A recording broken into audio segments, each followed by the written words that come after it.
Shohim tani zhvillimet politike në vend. Kryetari i Partisë Demokratike Sali Berisha i quan të turpshëm reagimin e kryeministrit Edi Rama dhe ministrisë së jashtme për incidentin me himnin shqiptar në Pustec. Berisha tha se shtatori do të jetë muaji i protestave të mëdha të rrëzimit të kësaj qeveria.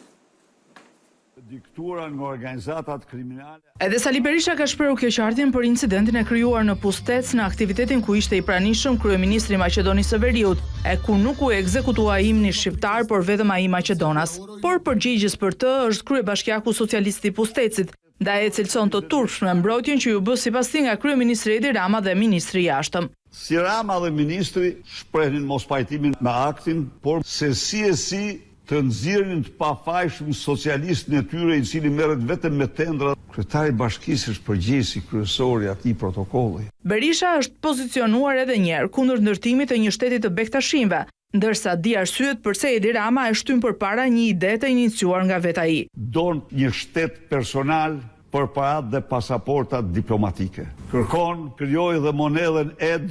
Ramaduro të laj miliardat me një bank veçantë. E po ashtu di dhe fatin që e pret Edi Ramën. Kam bindje se ai do të gjykohet një lloj si Esat Toptani nëse nuk shkon dhe merr azil politik. Për t'ia përshpejtuar largimin nga pushteti, Berisha thotë se protestat janë vendimtare, ndaj kërkon që në shtator pjesëmarrja të jetë masive nga të gjithë demokratët. Organizimi për protesta do të diskutohet edhe në mbledhjen e Këshillit Kombëtar që do të mbahet të njëjtën e 27 gushtit. Që të shtrojnë shtatorin në muajin e goditjes vendimtare. Kryedemokrati ripërsëriti akuzat se krimi po qeveris vendin dhe po drejton turizmin, dhe e premton ngritjen e një strukture të posaçme për t'i dhënë fund kësaj situate kur demokratët të vinë në pushtet. Agjenci kombëtare posaçme për të gjitha objektet të ndërtuara me larje parash konfiskohen.